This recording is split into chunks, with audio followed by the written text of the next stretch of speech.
नमस्कार दोस्तों, आज मैं आपको यूपी बीएड 2023 में आने वाले टॉप 30 क्वेश्चन जो बहुत ज़्यादा समय तक रिपीट हुए हैं वो आपको बताता हूं और इसको करने के बाद आपको 6 से 7 क्वेश्चन एग्ज़ाम में 100% श्योर हो जाएंगे।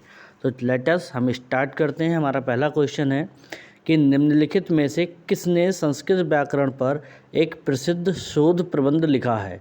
तो इसका आंसर हो जाएगा दोस्तों पाणिनि। तो ये शोध प्रबंध किसने लिखा है? पाणिनि ने। हमारा नेक्स्ट क्वेश्चन है कि भारत के किस क्षेत्र में वनस्पति को हेलोफाइटस के रूप में वर्गीकृत किया जाता है। तो इसका आंसर हो जाएगा सुंदरवन। जो सुंदरवन की प्रजाति है, सुंदरवन की जो हेलोफाइटस है, उसको वनस्पति के रूप में वर्गीकृत किया जाता है। नेक्स्ट है कि नववर्ष के अवसर पर उगादि का आयोजन किस राज्य में किया जाता है। दोस्तों ये उगादि होता है एक मतलब जैसे हमारे यहाँ पर इंडिया में या हमारे किसी भी अदर स्टेट में इंडिया के, जैसे कि हमारा यूपी हो गया या बिहार हो गया, इसमें नववर्ष हम लोग जब मनाते हैं तो विभिन्न विभिन्न तरीक़ों से मनाते हैं। ऐसे एक उगादि एक आयोजन होता है जो कि कर्नाटक में मेनली किया जाता है। हमारा नेक्स्ट क्वेश्चन है कि मनुष्य में ऊर्जा तथा पदार्थों का स्रोत है। तो इसका मुख्य स्रोत क्या है? भोजन। हमारा नेक्स्ट क्वेश्चन है कि सितारा देवी का संबंध किससे है। सितारा देवी एक डांसर थी, इनका संबंध किससे है? तो नृत्य से हो जाएगा। नेक्स्ट है हमारा कि स्कूल व्यवस्था की मुख्य जिम्मेदारी किसके ऊपर होती है। तो सभी जानते हैं कि स्कूल व्यवस्था में मुख्य रूप से कौन होता है? प्रिंसिपल होता है।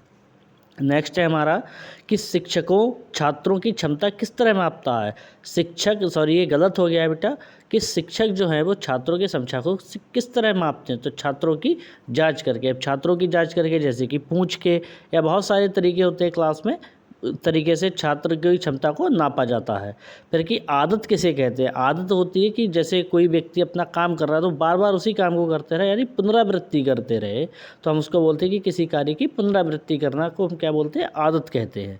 अगला है हमारा कि स्कूल में अनुपस्थित रहना और भाग जाना, इसके क्या कारण है। तो इसके कारण सभी काम हो सकते हैं, जैसे कि टीचर कोई ढंग से नहीं पढ़ा रहा हो, बच्चे का मन ना लग रहा हो, तो बच्चा क्या करता है? स्कूल से भाग जाता है।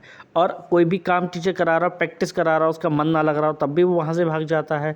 निर्बल शिक्षण की पद्धति, निर्बल शिक्षण उसे कहते हैं जैसे कि उसका मन ना लग रहा हो, या टीचर किसी कारणवश अपर्याप्त हो, या टीचर किसी कारणवश नहीं पढ़ा पा रहा हो, तो हम क्या कहते हैं?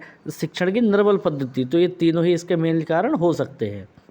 नेक्स्ट है कि व्यक्तित्व से आप क्या समझते हो। तो व्यक्तित्व क्या होता है? व्यक्ति का व्यवहार। व्यक्ति का व्यवहार ही इसका व्यक्तित्व कहलाता है। अगला है कि स्कूल में ड्रॉपिंग आउट होने का मतलब होता है। ड्रॉपिंग आउट कहते हैं ना कि हमने स्कूल में ड्रॉप कर दिया, तो ड्रॉपिंग आउट का मतलब होता है हमेशा के लिए स्कूल को छोड़ देना। अगला है कि निम्नलिखित में से कौन सा कार्य लॉर्ड कर्जन के समय काल में नहीं हुआ। तो हंटर आयोग का जो गठन था वो लॉर्ड कर्जन उस समय नहीं था। कहते किस क्षेत्र में मृदा का निर्माण ज्वालामुखी शैल अतिताषम के अपक्षय द्वारा होता है। तो दक्कन का पठार एक ऐसा क्षेत्र है जहाँ पर मृदा का जो निर्माण होता है वो ज्वालामुखी के द्वारा होता है।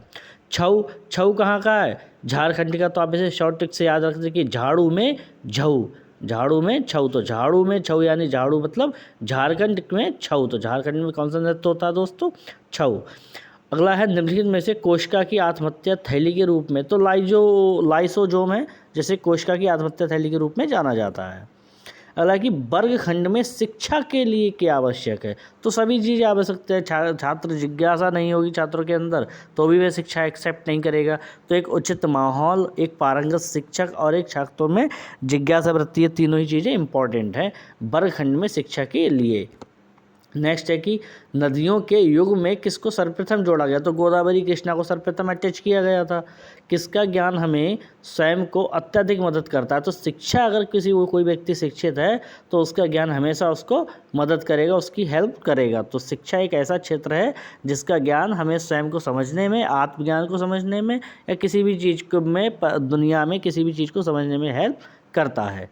नेक्स्ट है कि प्रायः किस अवस्था में बच्चे विद्यालय में समायोजन का मतलब होता है कि एक्सेप्ट करते हैं विद्यालयों के माहौल को, संबंधी समस्या से ग्रसित हो जाते हैं। और एक्सेप्ट कौन नहीं कर पाता? छोटे छोटे बच्चे। तो विद्यालय की पूर्व अवधि, तो जो विद्यालय की पूर्व अवधि होती है, बचपन में और विद्यालय की पूर्व अवधि में दोस्तों बहुत डिफरेंस है।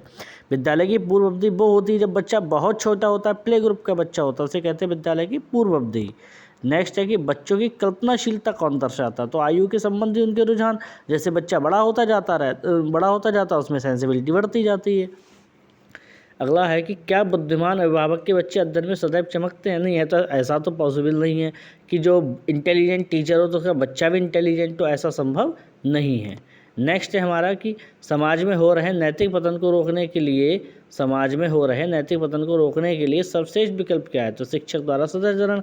शिक्षक क्लास में बढ़िया से समझा दे तो इसका मतलब हुआ कि शिक्षक सदाचार सिखा रहा है बच्चे को, तो वो समाज में जिसका नैतिक पतन है वो नहीं होगा। अगला है कि मानव जन्म मुक्त लेता है परंतु वह सभी ओर से जंजीर में, ये किसका विधान है? ये तो जीन जैक्सी राउडे सेठ ने दिया था। निर्णय लेने का कार्यक्षेत्र क्या है? तो निर्णय लेने का कार्यक्षेत्र दोस्तों प्रशासन होता है, ये मैं आपको बता देता हूँ। इसका जो मेन आंसर हो जाएगा वो हो जाएगा प्रशासन। तो प्रशासन निर्णय लेने की क्षमता को एक्सेप्ट करता है, तो इसमें मेन आंसर रहेगा प्रशासन। नेक्स्ट है कि शिक्षक छात्रों की क्षमता किस तरह नापता है? ये मैं आपको पहले ही बता दूं, छात्रों की जांच करके। और छात्रों को विज्ञान विषय कैसे सीखना चाहिए?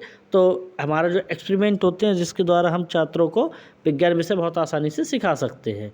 नेक्स्ट है हमारा कि विद्यार्थी को सही उपयुक्त ज्ञान कैसे दिया जाता है? तो विद्यार्थी का स्व अध्ययन द्वारा, यानी उसको हम प्रैक्टिस कराते रहें तो उसको करेक्ट और सही ज्ञान दिया जा सकता है। नेक्स्ट है हमारा कि भाषा का व्यवहारिक ज्ञान कैसे सिखाया जाता है? तो भाषा का व्यवहारिक यानी जो एक्सपेरिमेंटल तरीका है भाषा में, उसको हम व्यवहारिक ज्ञान करके सिखा सकते हैं। जैसे कि कोई भी एक्टिविटी करा रहा, मैथ्स में, साइंस में, किसी में भी। साइंस में तो बहुत सारी एक्टिविटी होती है, तो हम किसी भी अगर हम एक्टिविटी को करवाएंगे तो उससे हम क्या होता है, व्यवहारिक ज्ञान हमें सीखा जा सकता है। कुख्यात विश्वघाती मीर जाफ़र किस युद्ध क्षेत्र से संबंधित? मीर जाफ़र जो था विश्वासघाती था, कौन? प्लासी के युद्ध में इसने मेन विश्वासघात करके हरवा दिया था, प्लासी का युद्ध। ताजे जल की तुलना समुद्री जल के हिमांक बिंदु, अब समुद्री जल है तो भारी होगा, तो अब हिमांक भी तो भारी होगा ना उसका, तो मतलब कम होगा। कब भारी का मतलब कम होगा, ज़्यादा नहीं। भारी का मतलब यहाँ ज़्यादा नहीं होता, भारी का मतलब कम होता है यहाँ पर। ओके दोस्तों, तो ये क्वेश्चन जो हमने आपको भी बताया, ये क्वेश्चन आप सीख करके आराम से अपना बीएड एंट्रेंस एग्ज़ाम दीजिए और अच्छे से आपकी रैंक बन जाएगी। इसके अलावा मैं समय समय पर अपनी वीडियोस को लाता रहता हूं, तो आप चैनल को सब्सक्राइब कर लीजिए, जिससे मैं आपको आने वाले समय में आपको इससे बढ़िया क्वेश्चन मैथ्स के, साइंस के, हिंदी के, इंग्लिश के दे सकूँ। ओके, धन्यवाद दोस्तों, बाय बाय।